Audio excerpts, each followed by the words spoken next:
as I was chatting with him that I was waiting for someone else. And I kept waiting and waiting, and I waited and waited. And a couple hours went by. I mean, it seemed like a couple hours.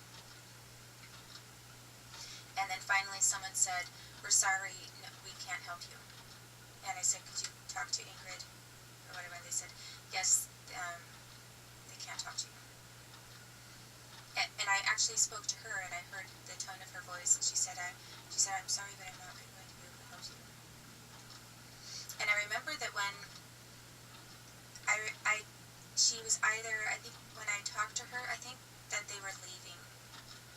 They had been upstairs for a while, and then they were leaving the building. And so I stood up and I approached them again, and I asked if there's, anything. And their entire demeanor had changed. It was kind of like she met me. She seemed to be,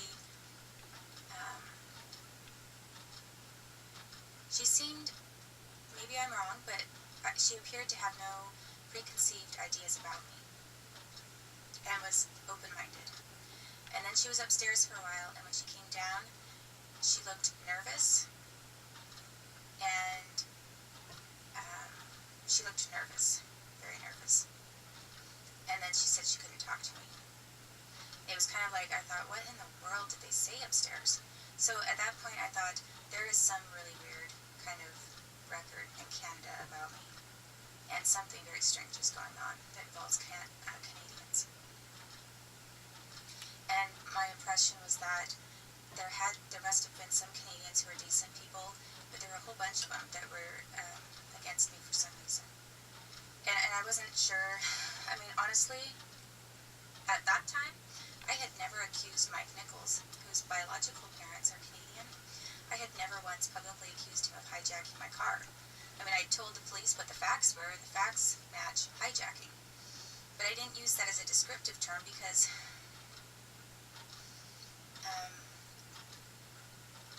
I think I just didn't want to believe it. And in the same way that, sometimes I haven't used the term sexual harassment before I knew what it meant and how it fit facts, I haven't been willing to use that term either. And honestly, sometimes, I don't know how many people can relate to this, but sometimes if you go through something that's extremely traumatic and you know it's wrong, or you know that something might be off, but you can't totally put your finger on it, or maybe you don't have the right words for it. And sometimes I think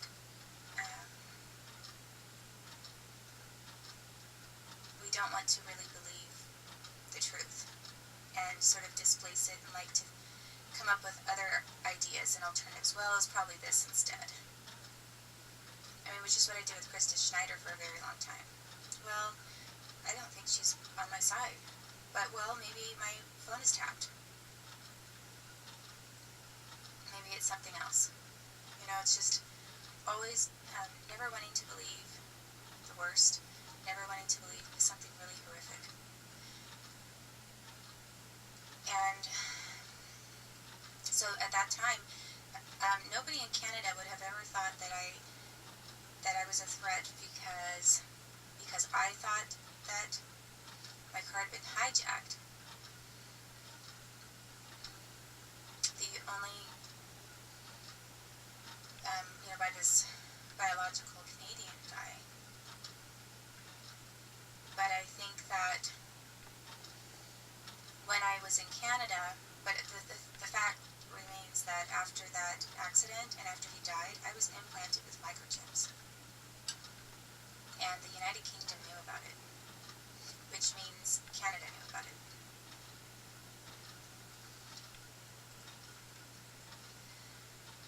When I was then in Canada much later to get political asylum, somebody knew that what they had done with that was wrong, and of course somebody knew that I was tortured in Canada more than once, and there were people there in place to observe me or to do some of these things.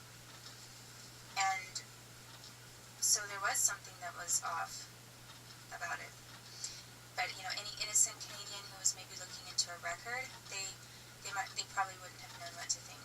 And I don't know about Ingrid at all. I don't know if she's like, an innocent type of a Canadian or not.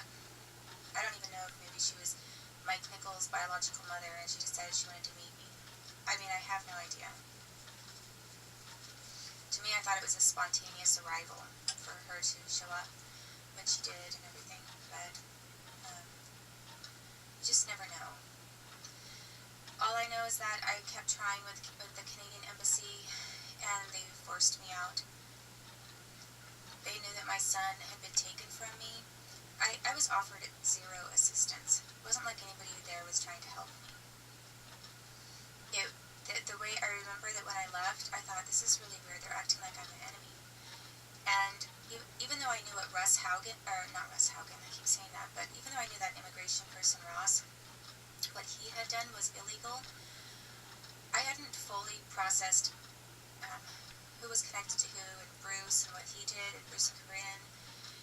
So I wasn't really, at that point, willing to accept the idea that the Canadian government was involved as much as my own government was involved. You know, a group of people in my government, their government. So I was actually shocked, and I remember I walked out feeling really kind of bewildered because I didn't know. And probably someone would have thought that I did. I must have had an idea about something, but I had all these horrible things happening to me. I mean, it's like being hit so many times, and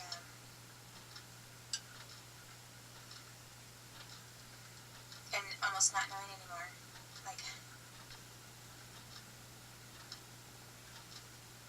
when I should react. And then the other thing that I think I was probably suffering, I say suffering from, is this kind of idea of let's pretend nothing bad happened, which is the kind of conditioning that the United States and Canada have both tried to use against me. They electrocute me and torture me with technology, and then all of a sudden, so how's everything going? Oh, it's just a battery. Oh, this battery might be going off. So what do you want for dinner? It was just kind of this weird thing of, remember,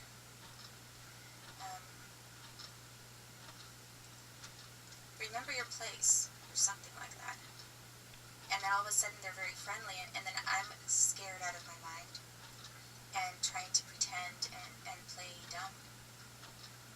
Like, oh, I didn't notice that. I didn't notice that I was just being tortured in your house, or in your truck, in your facility. But now that you're, pretending like nothing is happening, I'll pretend with you that nothing is happening, and I'll play stupid and dumb, even though we both know. Because it was almost like I thought, well, maybe if I play dumb, it's like I'm hiding from them. Maybe if I play dumb, they won't know that I know that they just did this, and maybe I could just stay here and have a safe place to stay for just a little bit and then get the heck out of here.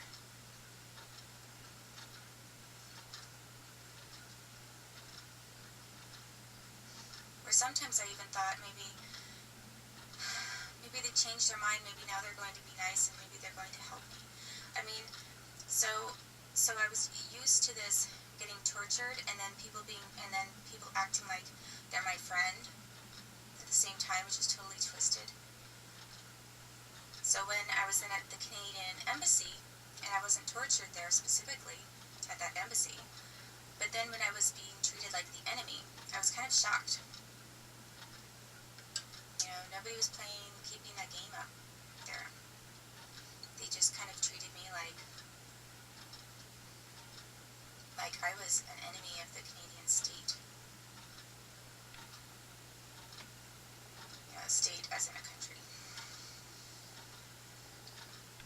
So I tried, and then I made several attempts to contact by telephone, even the immigration place, and other places. I tried different avenues, and the immigration place was saying, no, we don't take any kind of complaint like that about, Canadian officers doing something like that. I think that possibly somebody said send a complaint maybe to this place in Canada, but I was so traumatized and I had so many things that were being thrown at me with having to work and then having to make sure I didn't miss anything with CPS. I didn't have a chance to do that. So then all of a sudden I was being forced out of work and out of my house in Arlington, Virginia. So then the same night that I was forced out of all of these circumstances and had nothing, I remember that I was walking to the subway, and I remember sometimes too there at the subway there was a group of people just waiting to observe me.